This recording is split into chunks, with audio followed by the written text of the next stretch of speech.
Bonjour à tous. Vous savez, en 1858, à Lourdes, un petit village au sud de la France, la Vierge Marie s'est apparue 18 fois à une jeune fille appelée Bernadette entre le 11 février et le 16 juillet. Aujourd'hui, nous allons donner quelques aperçus sur la vie de cette jeune fille. Fille aînée de Soubirous, née à Lourdes le 7 janvier 1844. Elle fut baptisée 2 jours après, le 9 janvier, sous le nom de Bernarde. Mais l'usage s'imposa de l'appeler par le diminutif Bernadette pour la distinguer de sa tante Bernarde, sœur de sa mère, qui jouait un grand rôle dans la famille. Un prénom diminutif qui convient à la jeune fille Soubirous, même après l'événement de sa apparition, même maintenant qu'elle a été canonisée, car Bernadette a toujours voulu être petite, insignifiante. Elle ne manquait pas de personnalité, mais elle ne voulait pas que l'on s'arrête à sa personne. L'important pour elle, c'était le message de Notre-Dame, pas la messagère. Bernadette s'est comparée à un balai que l'on range derrière la porte une fois qu'elle ne sert plus. Les mœurs du XIXe siècle montagnard étaient sans doute rudes, mais Bernadette a profité d'une richesse incomparable, à savoir l'amour familial, particulièrement l'amour de son père. Cet amour, nourri de prières, permit à la famille de traverser de graves épreuves, la ruine, le discrédit social, la maladie, le deuil. Au moment de sa apparition, Bernadette ne savait ni lire ni écrire. Elle n'allait pas au catéchisme. Malgré ses 14 ans et malgré son désir, elle n'avait pas fait sa première communion, mais elle savait réciter le chapelet. Et la cordelette, avec ses 50 et quelques grains, ne quittait pas sa poche. Beaucoup de personnes ont connu Bernadette pendant son enfance. Elles ont peut-être enjolivé leurs souvenirs, mais il y a deux aspects qui semblent incontestables. Bernadette était efficace dans le service et elle ne manquait pas de vivacité. Dans le temps de sa apparition, Bernadette fut au centre d'un conflit entre plusieurs autorités.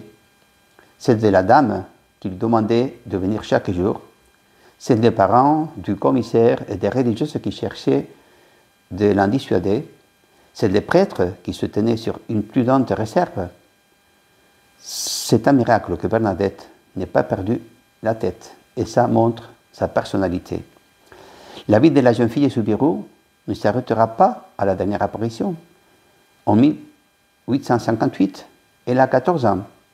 Elle mourra en 1879, à 35 ans. Donc, la grande majorité de sa vie se déroulera au-delà de sa apparition. Au début, le piège qui lui est tendu, est celui de la notoriété. Bernadette a accepté de témoigner, mais elle n'a jamais voulu tirer profit en ce monde de la grâce qu'elle avait reçue de l'autre monde. Sa pauvreté, sa dépossession par rapport aux dons de Dieu sont allés jusqu'au point où, sur la fin de sa vie, elle en va à se demander si elle ne s'était pas trompée. 8 ans s'écoulent avant que Bernadette ne parte à Nevers pour devenir religieuse. Elle voulait se cacher et servir les pauvres. Mais elle n'a pu le faire autant qu'elle l'aurait voulu. Par obéissance, elle dut jusqu'à la fin répondre aux questions des visiteurs. Et quant au service, il fut limité par sa mauvaise santé. Pourtant, elle était une infirmière appréciée, tant du médecin que des sœurs.